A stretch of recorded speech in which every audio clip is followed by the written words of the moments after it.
Happy Monday, everybody, and welcome back. Maybe some of you are still on the holiday vacation, got yourself an awesome 3-day weekend. If you are, well, your Monday starts tomorrow. Sorry, not sorry. Anyway, we're going to be going over two books and why they're important, identifying first edition books. The book to this side of me, whichever right, left, reverse mirror imaging decides to do is a pocket guide to identifying a first editions, the seventh revised edition by McBride. The orange book, which should be over here with the cat, is Points of Issue, a compendium of points of issue of books by 19th, 20th century authors. You kind of need both, as if you've watched my first edition video. If not, it'll probably be linked toward the end of this video. There are first editions, then there are states of first editions with little oddities in them that really do affect the value.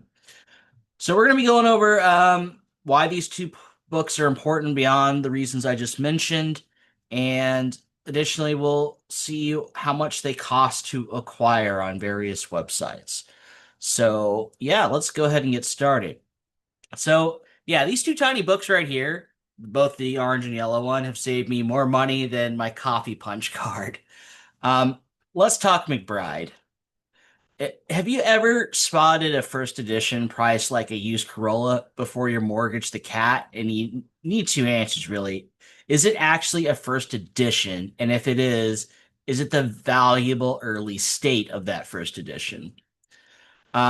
McBride's Pocket Guide to Identification of First Edition, seventh edition of that particular book. That's the one you want, as it's the most updated one. It's basically your universal translator for publishers. It compiles, I don't know, 5,800 English language publishers marked as first printings. Some say first editions, some use number lines, some hide cryptic runes in the gutter code. If you know what a gutter code is, you're grinning right now because, yeah, those things are fun. They're both small and portable and perfect for book fairs, garage sales, and that antique mall with like 19 rooms in it and one cashier who's seen things. You know, that long 1,000-yard stare kind of seen things.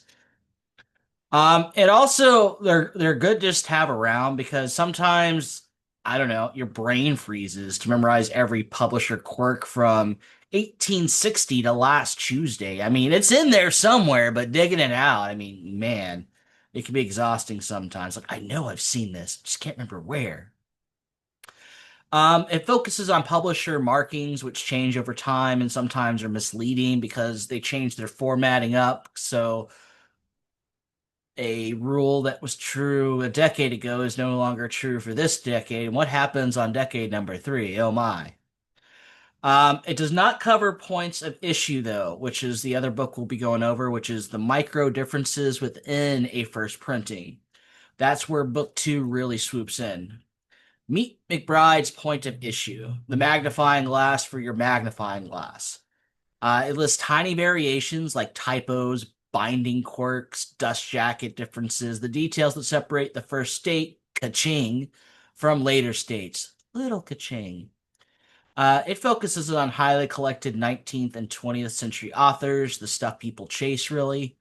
If you don't know what chasing is, they really hunt it down, trying to get to that grail type of version of the book. They're both pocket size, too, so you can whip them out when the dealer says, "Pretty sure that's the first." You know the look.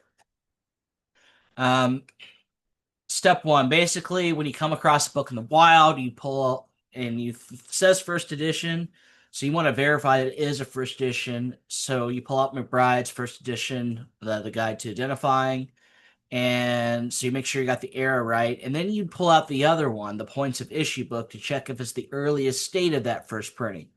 The difference that moves commas and sometimes decimal points in the price, it really swings.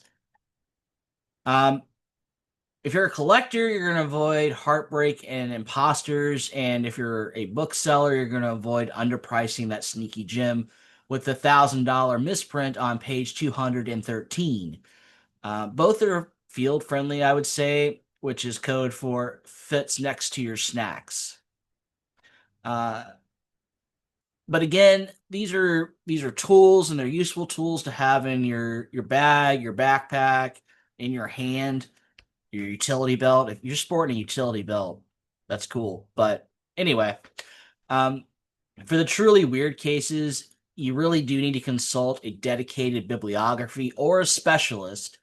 But for fast and accurate decisions in the wild, just making that quick call, these two really deliver that 1-2 punch above its weight class. They're really just useful. And if this saved you time from buying, and I swear it's a first reprint, make sure to hit that subscribe button and drop your best book hunting story in the comment. Remember, first edition gets you to the door, first date gets you the keys to that door. And let's go ahead and take a look at what the books actually look like and where you can kind of pick them up. So we're going to work our way toward the screen share. Screen share. All right, so we got McBride's Pocket Guide to the Identification of First Edition, 7th edition. Again, you would want the 7th edition as they update it, and each update they added more publishers to it.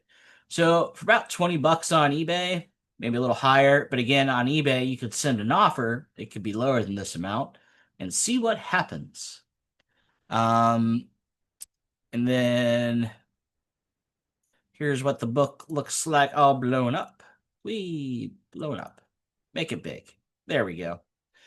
And yeah, two little gentlemen with, I don't know, ZZ Top beards and elf hats on and buckled shoes. That's what you're looking for. And it's got a yellow, well, the book's yellow, like a banana. Over on Biblio, around the same price point. They got weird color variations. Again, I don't think this green one is the 7th edition. No, it's not. It says the 4th revised edition down at the bottom. So they make it easy for you on the Pocket Guide by McBride here. It's going to be the yellow version. And yeah, it's around the same price. That's not bad. Next up, we've got Points of Issue.